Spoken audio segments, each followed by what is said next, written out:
So last week we're looking at a three-part series on the kingdom, and last week we looked at the subject of "Behold, I come as a thief," and we looked at how Jesus is going to first initially return to the earth. And tonight we're going to look at the second of our three parts, and tonight's entitled "A Time of Trouble Such as Never Was." Now, as an introduction to that tonight, I just want to get Anthony to read Daniel chapter 11, verses 40 to 45.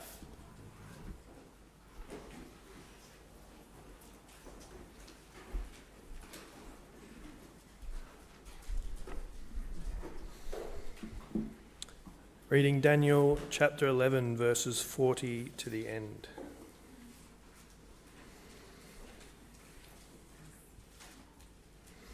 At the time of the end, the king of the south shall attack him, but the king of the north shall rush upon him like a whirlwind, with chariots and horsemen, and with many ships, and he shall come into countries, and shall overflow and pass through. He shall come into the glorious land, and tens of thousands shall fall, but these shall be delivered out of his hand, Edom and Moab, and the main part of the Ammonites. He shall stretch out his hand against the countries, and the land of Egypt shall not escape. He shall become ruler of the treasures of gold and of silver, and all the precious things of Egypt. And the Libyans and the Cushites shall follow in his train. But news from the east and the north shall alarm him, and he shall go out with great fury to destroy and devote many to destruction. And he shall pitch his palatial tents between the sea and the glorious holy mountain, yet he shall come to his end with none to help him.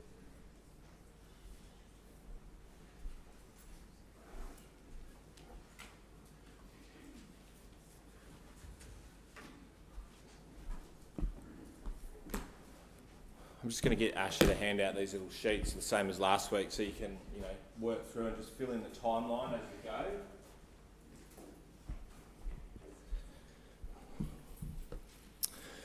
So tonight what we're going to do, as I said, is look at this idea of the time of trouble such as never was.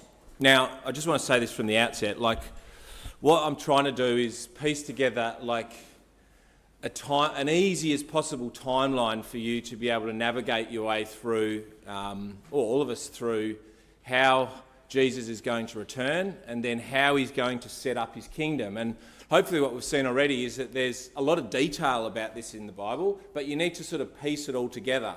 So I'm trying my best to do that in a simple way. There was quite a few questions after last week, which was great, and this is a great subject for discussion that we can all talk about how it all fits together, because some of it is hard to fit together perfectly.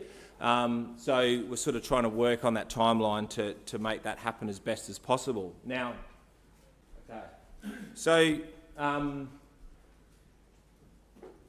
last week we looked at this timeline. So essentially what we looked at was from when Jesus Christ would soon return, or the events that would happen before that in the world, that we could look at and think, okay, how do we know that the world is reaching a point where Jesus is going to return?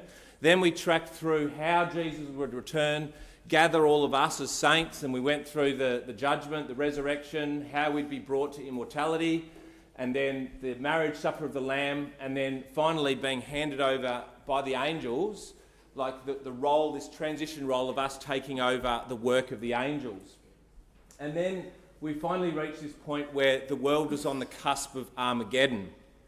And I guess what we said, which is good to just keep in our minds, while we're taken away, the world is slowly going to descend into this period of trouble. And that's how Daniel describes it. He describes it as a time of trouble such as never was. Now that doesn't sound like a fun time, does it? And that it's not going to be a fun time for the world. The world is going to go through some immense trouble. But I guess what we've got to try and keep in mind through this whole thing is that that's not the end goal in which God has for his purpose. God is not excited to bring war and trouble to this world.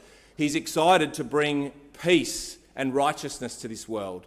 And the process in which he's going to get that essentially has to go through this period of judgment and this period of war, which we're going to look at tonight. So we've been brought right to the very cusp of this period of time of Armageddon. So what we're going to look at tonight is we're going to look at Armageddon, what that battle is, how that happens, and then the events that will follow Armageddon until finally Jesus Christ is established as king upon the earth and he has established his rulership. So that's the period in purple that we're going to look at tonight. Now, I guess when people think of Armageddon, and does anyone know where Armageddon is mentioned in the Bible?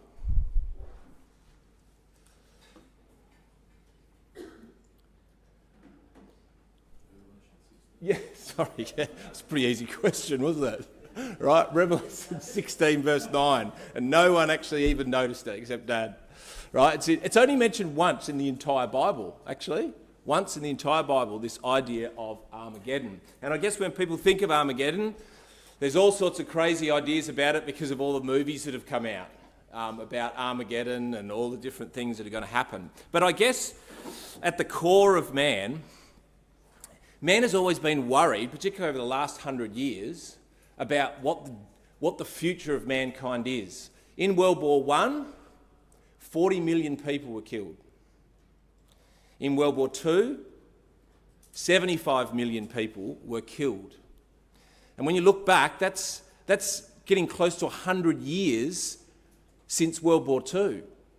And how much has man advanced in his technology in that space of time? And I guess it's only been because of the threat of nuclear war that's perhaps left mankind in a position where there's never been a major war since. But man's always worried, hasn't he? And I suppose these movies are evidences to that the world is going to eventually be brought to this point of World War III.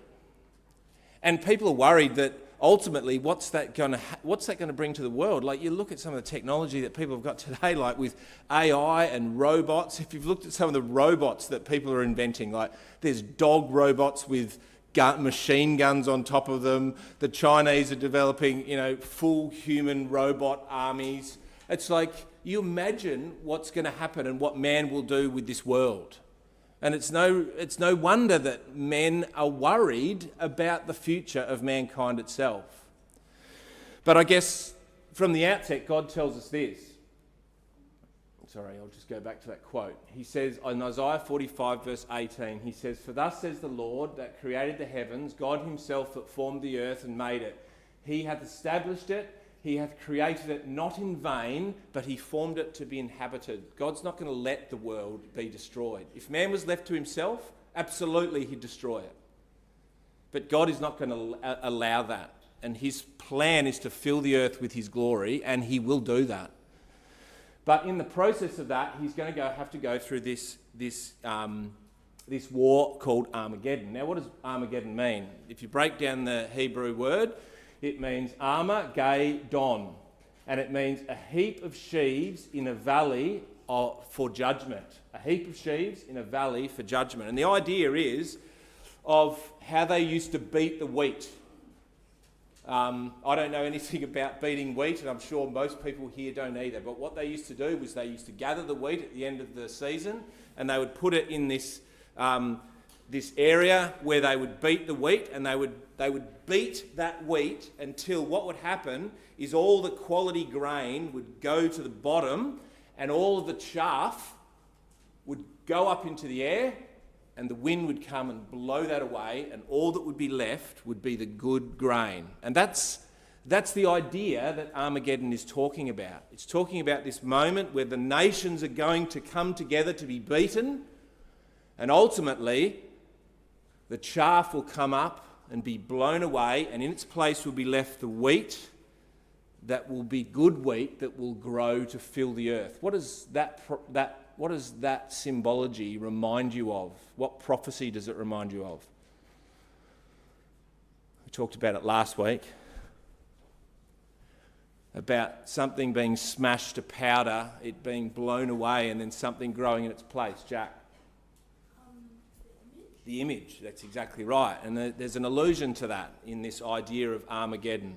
The kingdoms of men are going to be smashed, and the kingdom of God is going to rise in its place. Now, Armageddon, the war, is sort of mentioned in quite a lot of passages in Scripture. Can anyone think of some of the main passages where we get the idea of this Armageddon war? Revelation 16 is one, that's obviously where it's mentioned. There's a couple of key Old Testament prophecies, which basically there's a whole chapter about this war. Don't be afraid. Zechariah 14 is definitely one. Joel chapter 3 is definitely another one. They're the main ones, actually. Revelation 16, Zechariah 14, Joel 3, Daniel 2, and Daniel 11, which is the reading that Anthony read for us tonight. So they're the main chapters which talk about this war of Armageddon. Now, we're going to skip pretty quickly through this war, and I know that many of you know the details of it anyway, so it's just good to see it all in progression. But I guess the idea behind it, Zechariah 14, and we will go to Zechariah 14 a little bit later on, but he says, I will gather all nations against Jerusalem to battle. So that's essentially what Armageddon is. It is World War III. All nations of the earth are going to be drawn together to Jerusalem to battle. So the battle is centred in the Middle East, and it's going to involve all nations of the earth in some capacity. Whether every nation will fight, certainly every nation will join a team, and it'll all be centred around Jerusalem. Now, how do we know when this is going to happen? I guess one of the main things is Zechariah says in verse 1, he says, once the captives of Judah and Jerusalem have returned, then these things will come to pass. Now, that could only be after 1967, can't it? Because in 1948, Israel became a nation, and in 1967, Jerusalem was recaptured by the Jews. So sometime after 1967, this war will happen. And I think that we're seeing this war develop right now before our very eyes in the Middle East. So, the first thing that's going to happen in this Battle of Armageddon is we're going to see this invasion of Gog. Now, Gog is a term which is used in Ezekiel chapter 38, and that's the other chapter which talks about Armageddon. And we're going to have a look tonight at Daniel chapter 11. So if you turn to Daniel chapter 11, we'll just go through those 5 verses, and they sort of outline the progression of this particular war. So verse 40 says, and at the time of the end, the king of the south shall push at him, and the king of the north shall come against him like a whirlwind, with chariots and with horsemen and with many ships, and he shall enter into the countries, and he shall overflow and pass over. So this group of nations is styled the king of the north here in Daniel chapter 11, and in Ezekiel chapter 38, it's called Gog. And what's described for us here in Daniel chapter 11 is an alliance, an allegiance of nations which are going to come down ultimately against the nation of Israel to invade the nation of Israel. So here's a picture of the Middle East as we know it today, and we're just going to have a look at some of the key moves that the king of the north will make. Now, we're not going to go into proving who the king of the north is, but we're all pretty familiar with the fact that we believe that it's Russia as the key nation involved in as the king of the north, and he will be in allegiance with a number of other nations at that particular time. Now, I've put in orange the nations that we believe will be in allegiance with the king of the north, or Gog. So obviously Russia here, and it goes right up here, I can't put it all on the map, right? But Russia is one of the key nations, and other nations in Eastern and Western Europe will also be part of that alliance. And then as we move down to the Middle East, we're told that Iran, Iraq, Syria, some of these Arab nations, and Libya and Turkey will also join this alliance with the king of the north. Okay, now, when you look at that map, and you look at a map of Israel today, or the map of the Middle East today, we can see a lot of similarities between the map that is evolving in the Middle East today and the map that was described that would happen or come together at the time of the end. There's probably one nation that's not completely aligned, and what nation do you think that would be on that map there? I'm talking about alignment with Russia completely.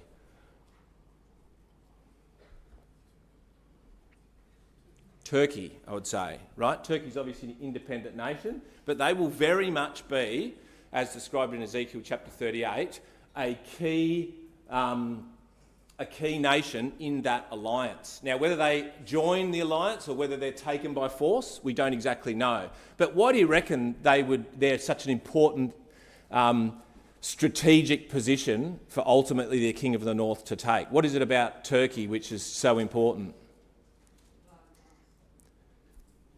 The Dardanelles, that's right, and the Bosphorus that takes through here. This is such an essential passageway, and is where we fought, not we personally, but the nation of Australia fought at Gallipoli, because it was such an important position, and always is such an important position in war, the bridge between Europe and Asia. Okay, so that is an essential thing for Russia to take, and it must take it, because that's the only way that it can get its navy out into the Mediterranean.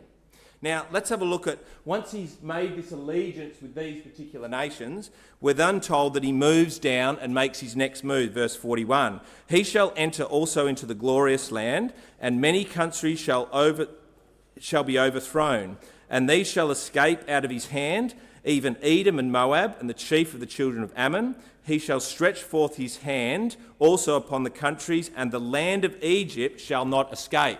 So the next nation, we're told that when he makes his move, and Ezekiel chapter 38 says he's going to have, like, for some reason, he's going to be dragged down into the Middle East, like with hooks in his jaws. And the next nation he's going to take is Egypt. He's going to be taken down into this area, and he's going to take and possess the nation of Egypt. Why is Egypt so important? Strategically, for an invading country. The Suez Canal. Auntie Heather's all over it, right? She's just nailing it. She knows her war history. The Suez Canal is essential if you're going to try and take over the world, because it's such an important access route into the Mediterranean again. And what I find interesting about that is this has obviously been written thousands of years ago.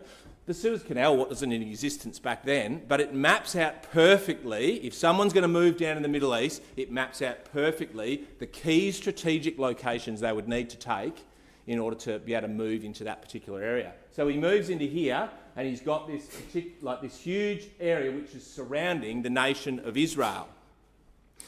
And it's at that point that he then, Ezekiel 38 says, that he then takes a look up north to this nation of Israel, and it says in Ezekiel 38, he has an evil thought, and he thinks, hang on a second, this area here is just such a prosperous nation.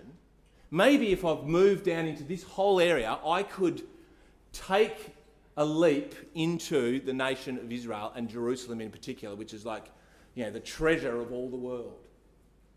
And he thinks that evil thought. And we're told here in verse 44 what then happens. It says, but tidings out of the east and out of the north shall trouble him.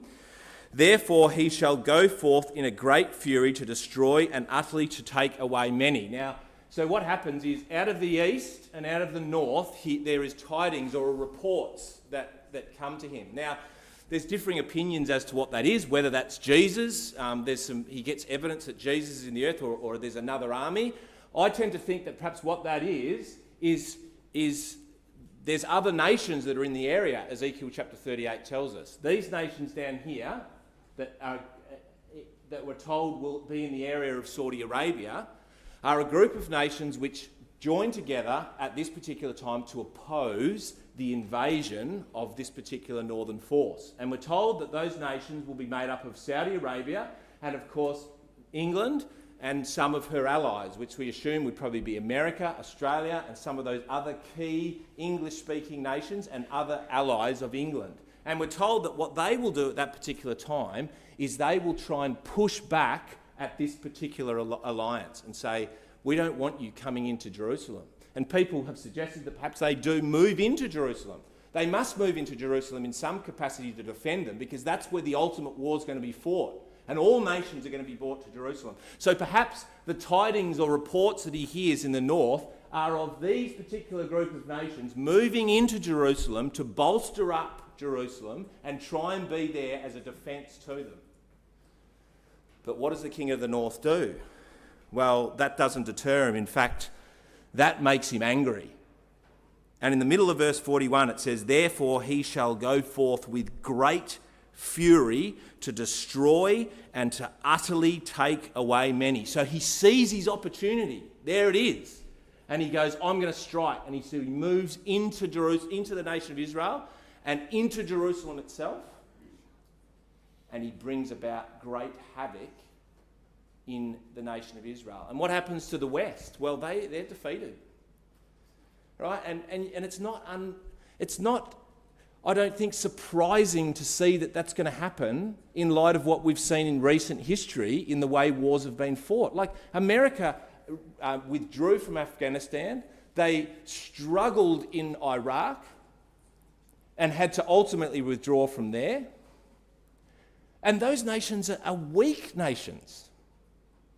Yet the nation of America, in order to bring all of its force into here to try and win a battle, and then particularly against a foe such as Russia, and particularly against a foe such as Russia that is allied with all these other nations, it's going to be incredibly difficult, and they will lose.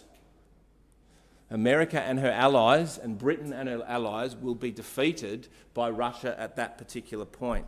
And Daniel chapter 45 goes on to say this, and he shall plant his tabernacles and his palace between the seas of the glorious mountain. So he's going to move right into the centre here between the sea on this side, which is the Mediterranean, and the sea on the other side, which is the Dead Sea. And he's going to plant his camp there. And Israel is going to be decimated. And I find that really sad to think about because, you know, we've watched the nation of Israel, haven't we? A lot of us, some of our older ones, can remember some of the key events in the nation of Israel. We've watched that nation be reformed as a nation upon the earth and fight all these battles throughout the last 30, 40, 50, 60 years of their history. And it's difficult not to sort of be rooting for the nation of Israel and wanting them to succeed. And we see them at the moment getting further and further pushed and disliked by the rest of the world, pushed back into a corner. But ultimately they're going to be decimated. They're going to be destroyed. And that's a terrible thing that they've got to go through. That nation, look what they've already been through. The Holocaust, the worst tragedy in human history. And yet they're going to have to endure more. And this is what Zechariah says is going to happen. He says, for I will gather all nations against Jerusalem to battle, and the city shall be taken, and the houses rifled, and the women ravaged, and half of the city shall go forth into captivity, and the residue of the people shall not be cut off from the city. So the city of Jerusalem is going to be smashed, and its people are going to be scattered. Zechariah 13 says that 2/3 shall be cut off, and they're going to be perished. So an enormous amount of death and tragedy is going to happen to the nation of Israel. And we're told that the only remaining ones will have to flee.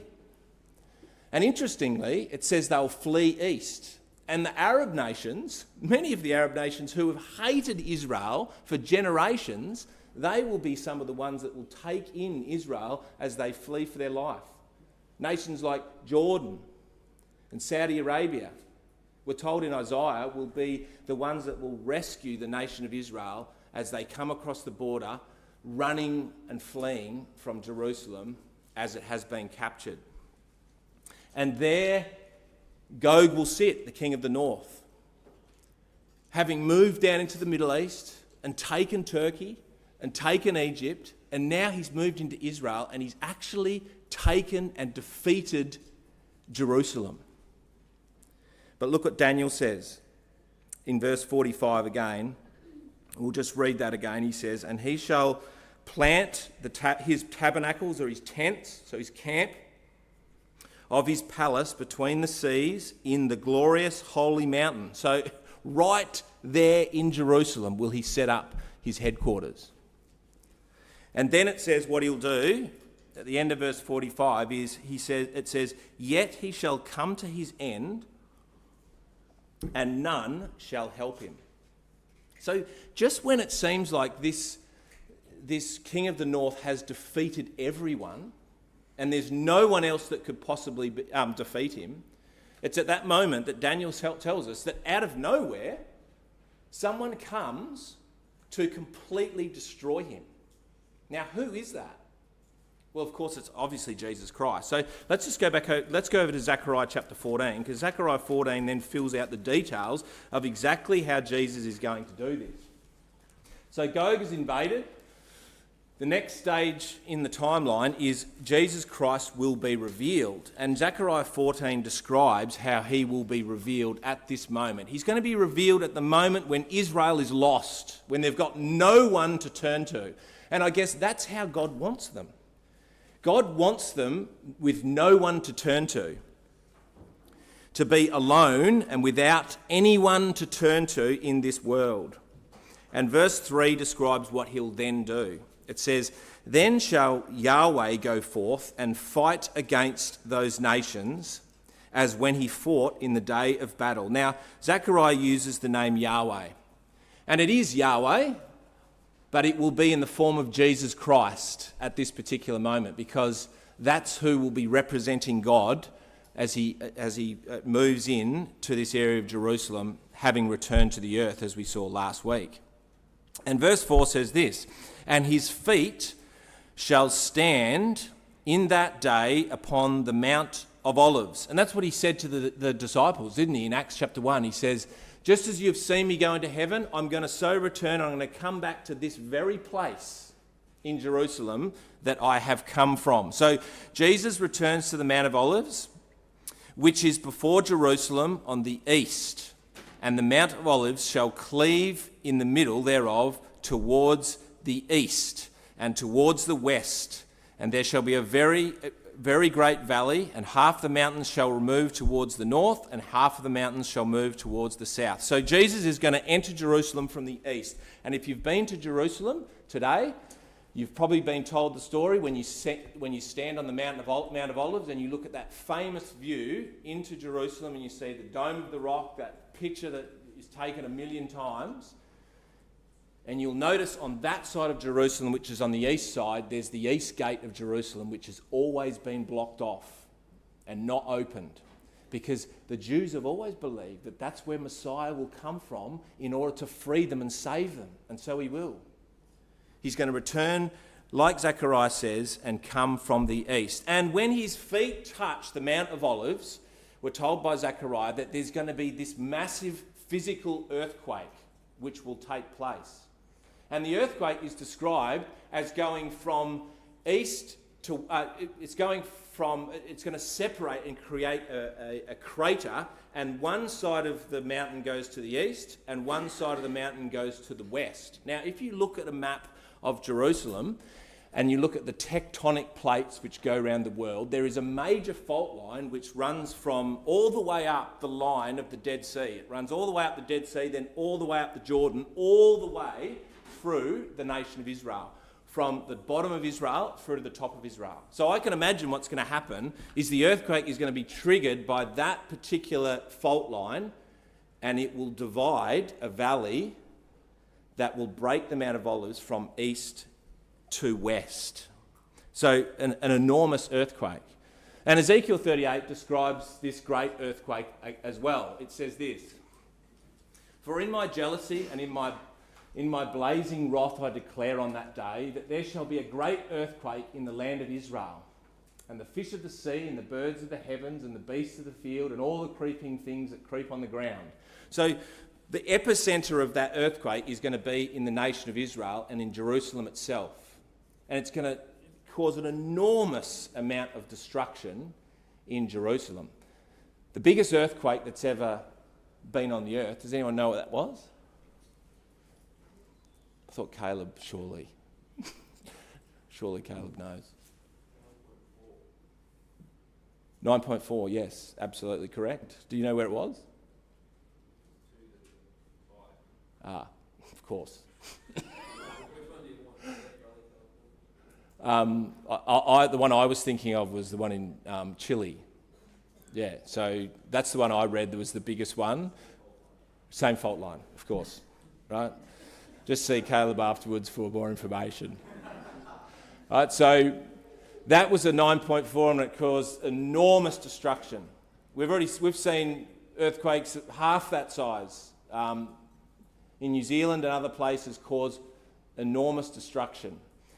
How much destruction is this earthquake going to cause? Well, it says here that it's going to then fit all people who are on the face of the earth shall quake at my presence. So it seems like the earthquake is not just going to affect Jerusalem, but it will permeate throughout all of the earth.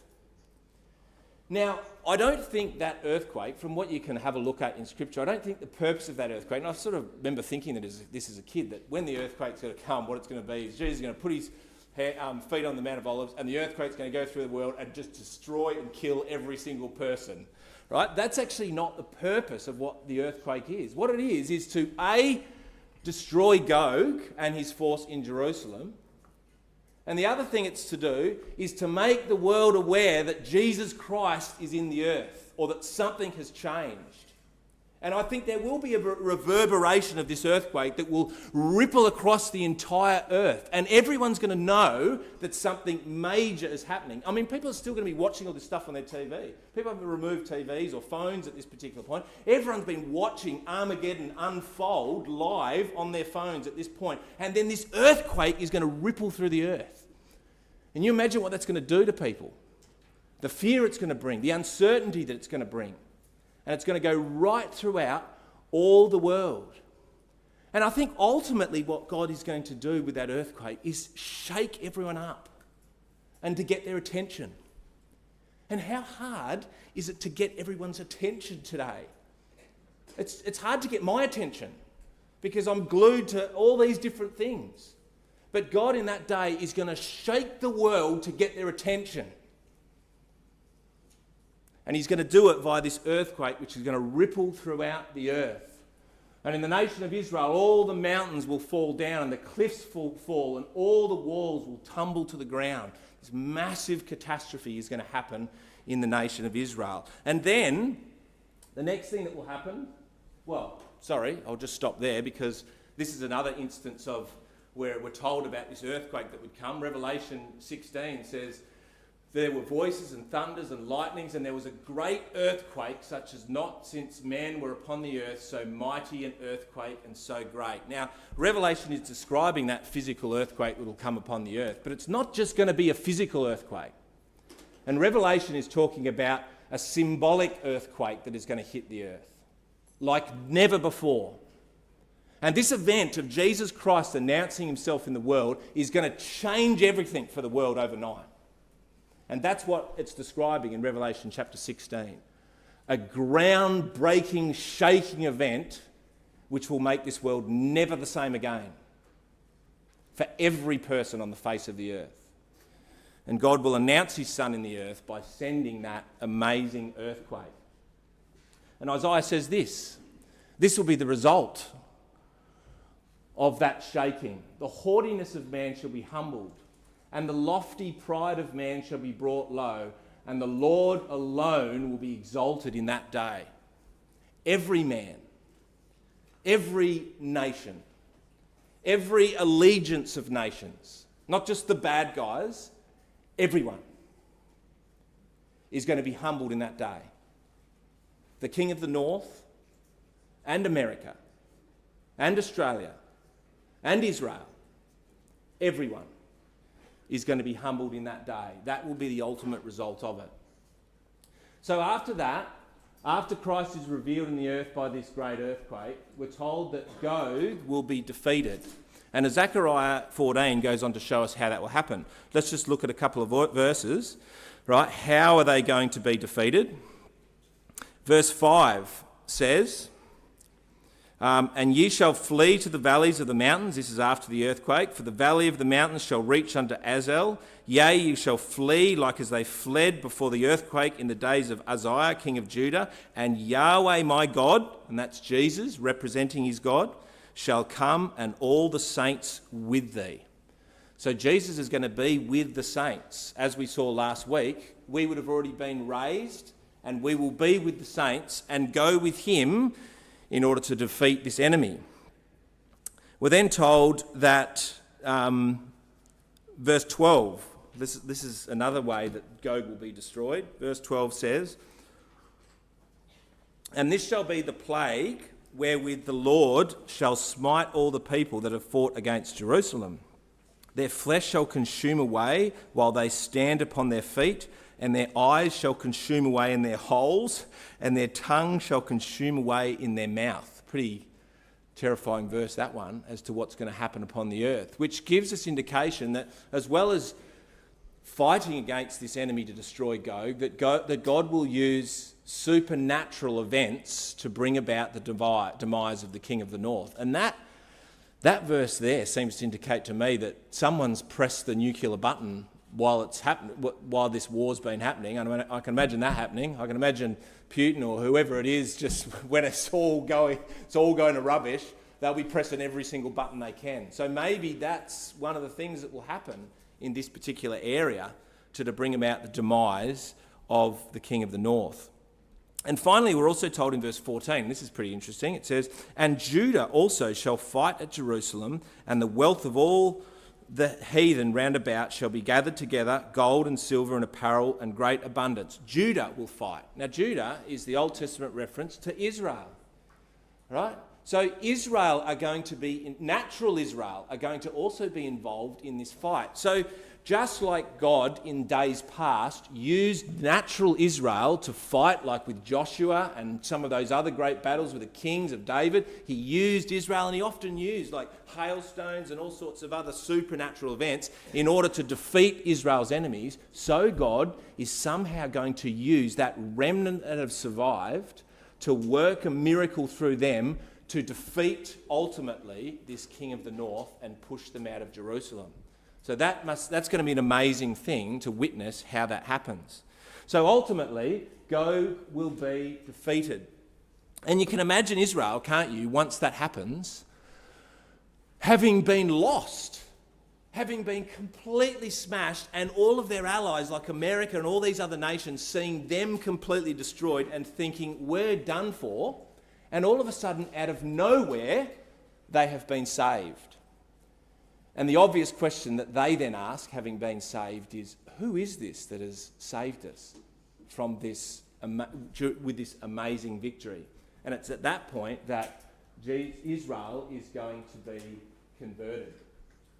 So let's have a look at that in Zechariah chapter 10, 12 and verse 10. And these are some of the themes which Robbie touched on when he was looking at the nation of Israel. Zechariah chapter 12 and verse 10 says, "And I will pour upon the house of Israel and upon the inhabitants of Judah the spirit of grace and supplication." So just when they're at their lowest ebb, God is going to put his hand out in grace to that nation. "And they," that's Israel, "shall look upon me," they'll look upon God, "through his Son, Jesus Christ, whom they have pierced. And they will mourn for him as one mourneth for his own son, and he shall be in bitterness for him as one is in bitterness for his firstborn." So the nation of Israel, of course, will look to see who their Saviour is, and he will put up his hands and his feet, and he will show them that it was me all along that has saved you. And it's the Joseph moment, isn't it?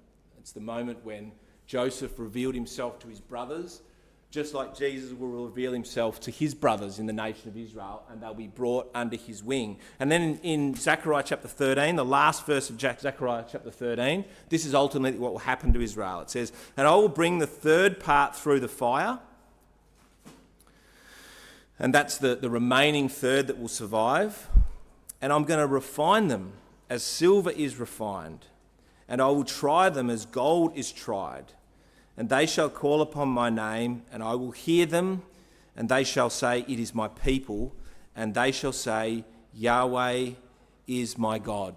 And won't that be a beautiful moment of reconciliation, to see that nation of Israel, who has endured so much throughout the last 2,000 years since AD 70, finally they'll be brought together with their father through his son, and the family will be reunited. And Abraham's going to be there, isn't he? And Isaac's going to be there. And Jacob's going to be there. And all the brothers are going to be there to witness that and to watch that. What an amazing thing that'll be for all of that, to see, all those members to come together and be reconciled with their God. It'll be a beautiful thing to witness. And then what's going to happen? Well, then Christ is going to be announced in the world as King.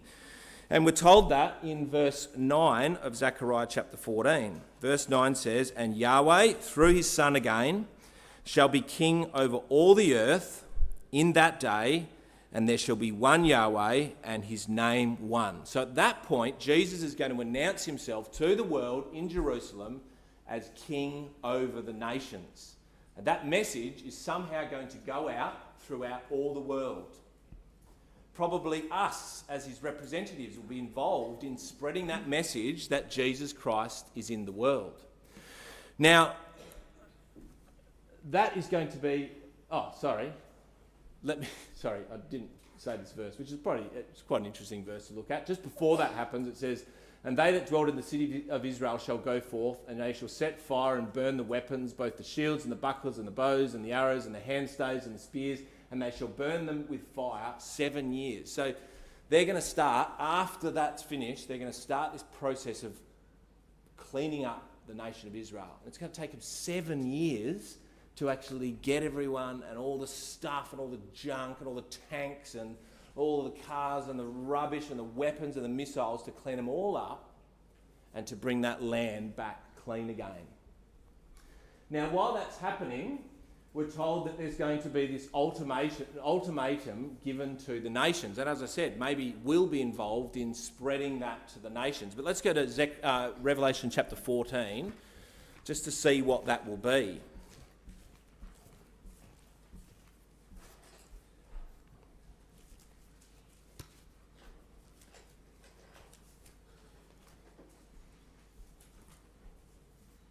Right, Revelation chapter 14 describes this time in the earth when Jesus is now king, and he's going to send a message to all the nations as to what he wants them to do next. Verse 6 says, "And I saw another angel fly in the midst of heaven, having the everlasting gospel to preach to them that dwell on the earth, and to every nation and every kindred and tongue and people. And they will say with a loud voice, 'Fear God, give glory to him, for the hour of his judgment has come.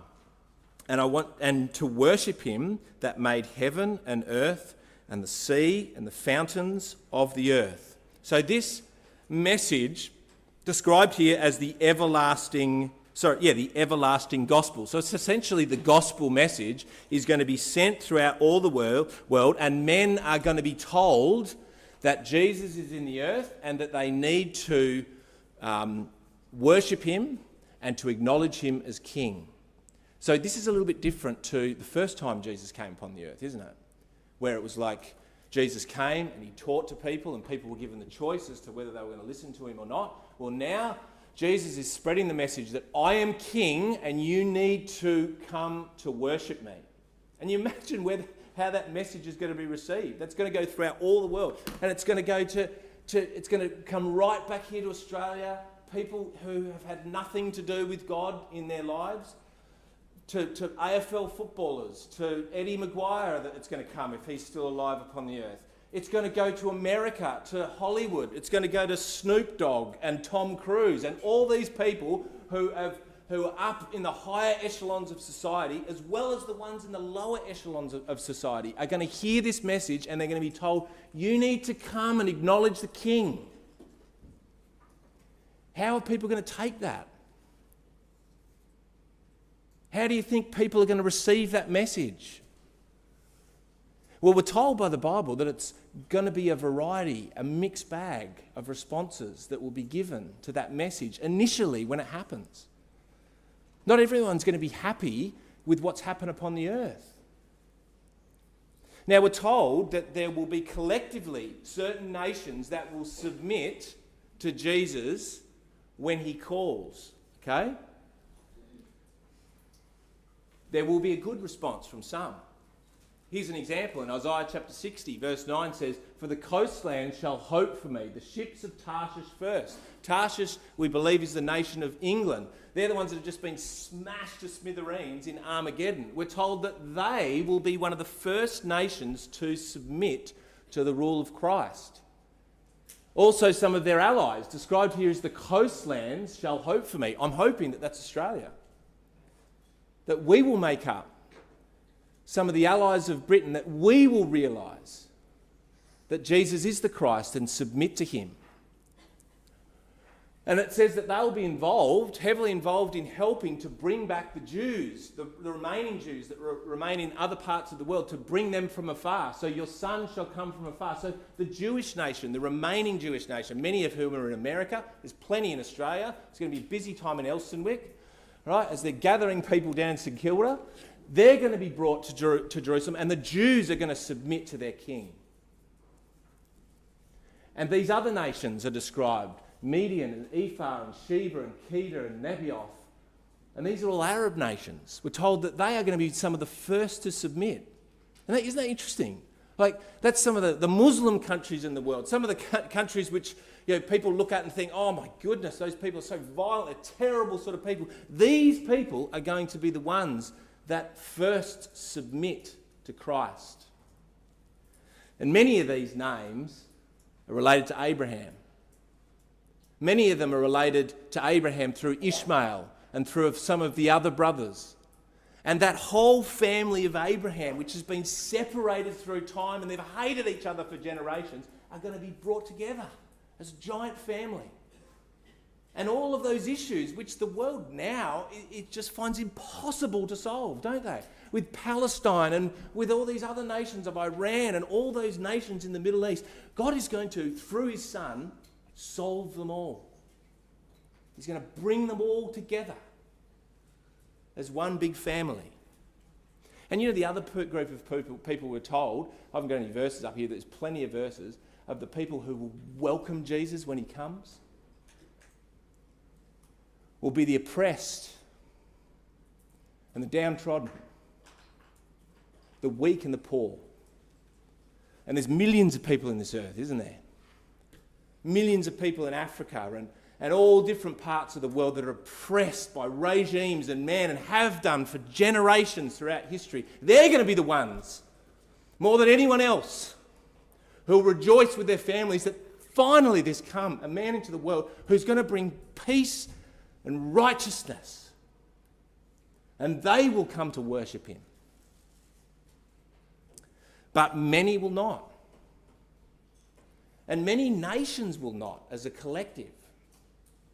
And we're told that one of the main nations that's going to bring a bad response is going to be the nations or group of nations that have opposed God for many, many centuries. Let's just go to Revelation chapter 17 where this is described. All right, Revelation chapter 17. And verse 12 to 14 reads this. Now, there's a lot of symbology in here, and I'm not going to try and pull it apart. I'm just going to explain it very simply to you so that we can understand what is going to happen as an overview. But this period of time is after Armageddon, after Jesus Christ is king in Jerusalem.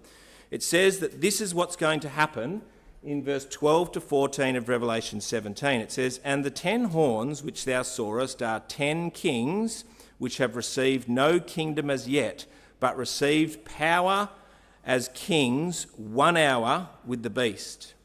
These have one mind, and shall give their power and their strength unto the beast." So what we're told is there's this group of 10 kings who are going to join together and oppose this man, Jesus Christ, in Jerusalem.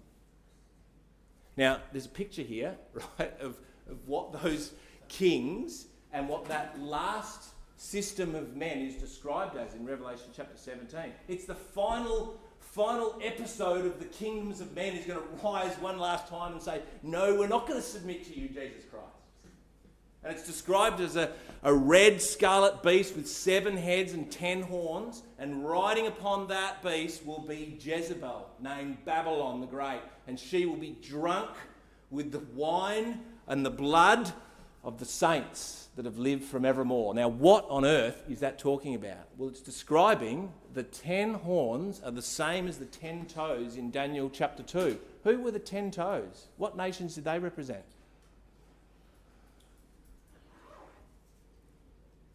They represented the nations of Europe. All right?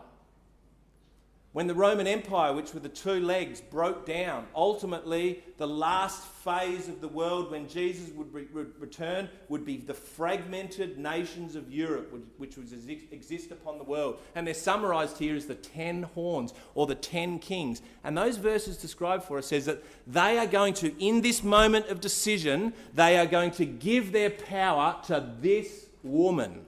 Who's she? Well, a woman in the Bible is often used as a religious symbol. And she is a religious symbol.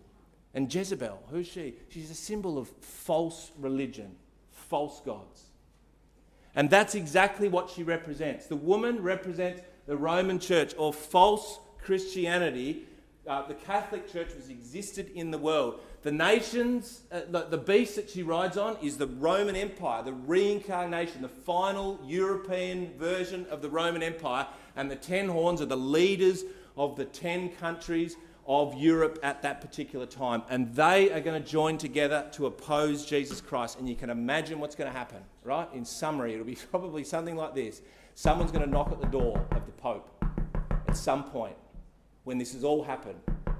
And he's going to be sleeping in his little room there, right, which has got that little window that overlooks the Vatican and St. Peter's Basilica. Someone's going to knock on the door, and he's going to get out of his bed, and he's going to open his door, and they're going to say to him, "Have you seen what's happened? Have you been watching this? You saw how Israel was destroyed. Well, someone's come and saved him. And now that person that's come and saved him is standing up in Jerusalem saying that he is Jesus Christ. Surely you know about this as God's representative on earth." And he's going to have a big decision to make, isn't he? In that moment. He can either admit that the whole thing's a sham and say, "You know what? I don't know about this, and I haven't got any messages from God. I don't know anything," right? Or he's going to hold to the lie. And he's going to hold to the lie. And he's going to say, that man's the Antichrist. He's got nothing to do with Jesus. And he's going to rally the deepest emotions in the European people. I remember a couple of years ago, you remember when the Notre Dame started burning? That great cathedral in France, that massive cathedral to the Catholic people, right? When you go to France, people couldn't care less about God. Hardly anyone goes to church. But when that thing burnt, everyone came out of everywhere to look at that place. Because deep down inside, they've got the roots from generations of history of that particular religion. And he's going to draw upon that in that moment. And foolishly, stupidly, they're going to buy into it. And many other people in the world are going to do so as well. And look what they then do. Look what the next verse says. Right? Revelation chapter 17, verse 14. "And these shall make war with the Lamb, and the Lamb shall overcome them, for he is Lord of lords and King of kings, and they that are with him are called and chosen and faithful." Foolishly, they're going to get together an army, and they're going to go to Jerusalem, and they're going to go and try and fight Jesus. That's going to be the final episode in this period of the kingdoms of men. And interestingly, you can see that spirit forming now, as I've said about that example in Notre Dame. This is a $2 euro that you can get in Europe, and it's got this beast with this woman riding upon it. It's in their system. All right, I've got that coin here tonight. It's amazing to look at it. It's like a prophecy of what's going to happen to that nation, that group of nations in the end. So finally, this bad response is going to result in them travelling down to Jerusalem and fighting against the Lamb. And we read about that finally in Revelation 19 and verse 11 to 21. It describes for us this battle And it symbolically describes Jesus as this white horse, and he's riding upon it. And with him is his army of saints, which we believe will be ourselves with Jesus. And ultimately it says that this group of nations will ride against Jesus. And we read that in verse 19 of Revelation 19. And I saw the beast and the kings of the earth and their armies gathered together to make war against him that was on the horse and against his army. And then this is what's going to happen to them, verse 20 to 21. And the beast was taken, and with him the false prophet that wrought miracles before him, and which he deceived them, and that had received the mark of the beast, and them that worshipped his image. These both were cast alive into the lake of fire, burning with brimstone, and the remnant were slain with the sword of him that sat upon the horse, with sword proceeding out of his mouth. And all the fowls were filled with their flesh. So that's symbolic language. I don't believe there's really going to be a flaming lava pit where everyone's thrown into. But ultimately what it's saying is these kings of the earth will finally be defeated by Jesus and the saints. And that will bring about, ultimately, a peace throughout the world.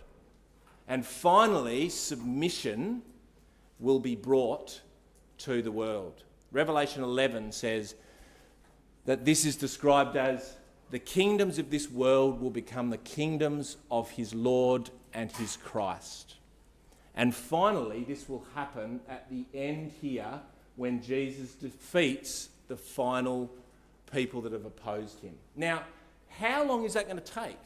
From Armageddon beginning to when all the nations are defeated and submit to Christ? Well, some people believe that period of time could take 40 years, right? And there is some evidence in the time periods that is the case. So what that shows us is this thing is not just going to happen overnight, which sometimes we think, right? That Jesus is going to return. He's got this, we're with the saints. We've got these magic fingers that we just, beaming out lasers into the world, and everything just comes into submission. It's going to be a natural process that takes place with men submitting with their hearts to God until finally we get to this moment here. And you can imagine when it finally gets to this point, the world will be exhausted. And it's from this point here, this bit in the orange, from here on in, that Jesus will start to rebuild the world. That's the beginning of this 1,000-year period that will start upon the world. And it's going to start from decimation, and it will slowly grow like that mountain to fill all the earth. I actually love how Jesus described it here in Matthew chapter 19, verse 28 to his disciples. They said, what's the kingdom going to be like? What's our role going to be in it, Jesus? And this is what Jesus said. Verily I say unto you, that ye which have followed me in the regeneration. That's what he calls the kingdom. He calls it the regeneration. When the Son of Man shall sit on his throne in glory, you also are going to sit upon 12 thrones, judging the 12 tribes of Israel. You're going to be with me, disciples. We're going to rule the world. I'm going to be king in this period of time called the regeneration. Now, do you know what that word means? It means the regenesis. The regenesis. And that's what the 1,000 years is all about. It's about turning the world back to Genesis, back to the Garden of Eden. And that's going to be a process that's going to take time. And we're going to be involved in that process as kings and priests working with Jesus and the disciples to bring about this beautiful world that will work in harmony. Now, that's what we're going to look at next week. Our final class is going to be called the regeneration, where we've left war and all that behind, right? People's eyeballs melting. We're done with that period of time. And we're going to go to the period where the world is going to be rebuilt into this beautiful world, not only physically, but spiritually as well. We'll see the world spiritually rebirth in that period of time. So thank you for your attention. Hopefully you found that helpful. I certainly did, to go through all those things and see how Jesus is actually going to bring change into this world. So thank you very much for your attention. We're going to finish tonight by asking our brother Paul Burke to come forward and just just say a word of prayer and thanks for supper, if you could all rise.